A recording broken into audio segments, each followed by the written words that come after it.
ഇടുക്കി അടിമാലി കല്ലാറിൽ അങ്കണവാടി കെട്ടിടത്തിൽ നിന്ന് വീണ് 4 വയസ്സുകാരിക്ക് ഗുരുതര പരിക്ക്. 3-ാം നിലയിൽ നിന്നാണ് കുട്ടി വീണത്. കുട്ടിയെ രക്ഷിക്കാനുള്ള ശ്രമത്തിനിടെ അധ്യാപികയ്ക്കും പരിക്കേറ്റു. അങ്കണവാടി ജീവനക്കാരുടെ അനാസ്ഥയാണ് അപകടത്തിന് കാരണം എന്നതാണ് ആരോപണം. 3-ാം നിലയിൽ പ്രവർത്തിക്കുന്ന അങ്കണവാടിയുടെ വരാന്തയിലൂടെ നടക്കുമ്പോഴാണ് കല്ലാർ സ്വദേശി ആൻഡോയുടെ മകൾ മെറീന അപകടത്തിൽപ്പെട്ടത്. കാൽ വഴുതി കൈവരികൾക്കിടയിലൂടെ 20 അടി താഴ്ചയുള്ള ഓടയിലേക്ക് 4 വയസ്സുകാരി വീണു. തലയ്ക്ക് ഗുരുതരമായി പരിക്കേറ്റ കുട്ടി കോട്ടയം മെഡിക്കൽ കോളേജ് ആശുപത്രിയിൽ ചികിത്സയിലാണ്. കുട്ടിയെ രക്ഷിക്കാനുള്ള ശ്രമത്തിനിടെ അധ്യാപിക പ്രീതിയുടെ കാലൊടിഞ്ഞു. ജീവനക്കാരുടെ അനാസ്ഥയാണ് അപകട കാരണമെന്ന് നാട്ടുകാർ. ആകെ 4 കുട്ടികളോ 5 കുട്ടികളാണ് ഇവിടെ വരുന്നത്. ഈ 5 കുട്ടികളെ നോക്കാൻ 2 ടീച്ചർമാരുണ്ട്, ഒരു ഹെൽപ്പറും ഉണ്ട്, ഒരു ടീച്ചറും ഉണ്ട്. ഇവര് 2 പേർക്ക് ഈ ഇത്ര നോക്കാൻ പറ്റിയിട്ടില്ല. അപ്പൊ പിന്നെ ഇത് ആരെ ഇതിന്റെ അകത്ത് തെറ്റ് പറയേണ്ടത്? അപ്പൊ അവരുടെ അനാസ്ഥയം കൊണ്ട് മാത്രം സംഭവിച്ചതല്ലേ ഇങ്ങനെ ഒരു അപകടം. 1-ാം നിലയിൽ പ്രവർത്തിച്ചിരുന്ന അങ്കണവാടി 2018-ലെ പ്രളയത്തെ തുടർന്നാണ് 3-ാം നിലയിലേക്ക് മാറ്റിയത്.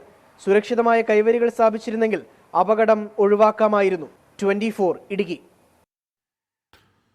സങ്കടകരമാണ്, അങ്ങേയറ്റം സങ്കടകരമാണ്. അനാസ്ഥ ഉണ്ടായിട്ടുണ്ടോ എന്നടക്കമുള്ള കാര്യങ്ങൾ പരിശോധിക്കട്ടെ. അനാസ്ഥ ഉണ്ടായിട്ടുണ്ടെങ്കിൽ ഈ അങ്കണവാടി മാത്രമല്ല, അത് ഒട്ടുമിക്ക അത്തരം 3-4 വയസ്സുള്ള കുഞ്ഞുങ്ങൾ പഠിക്കുന്ന എല്ലാ വിദ്യാഭ്യാസ കേന്ദ്രങ്ങൾക്കും ഒരു പാഠവും മാതൃകയൊക്കെ ആവട്ടെ. ഇടുക്കി അടിമാലി കല്ലാറിലെ അങ്കണവാടി കെട്ടിടത്തിൽ നിന്ന് വീണ് പരിക്കേറ്റ കുട്ടിക്ക് വിദഗ്ധ ചികിത്സ ഉറപ്പാക്കാനാണ് ആരോഗ്യമന്ത്രിയുടെ നിർദ്ദേശം. കോട്ടയം മെഡിക്കൽ കോളേജ് ആശുപത്രി സൂപ്രണ്ടിനാണ് മന്ത്രി നിർദ്ദേശം നൽകിയത്. അങ്കണവാടികളുടെ സുരക്ഷിതത്വം ഉറപ്പാക്കാൻ നേരത്തെ തന്നെ നിർദ്ദേശം നൽകിയിരുന്നു. ഇക്കാര്യത്തിൽ അന്വേഷണം നടത്താൻ വനിതാ ശിശുവികസന വകുപ്പ് ഡയറക്ടർക്ക് മന്ത്രി നിർദ്ദേശവും നൽകി.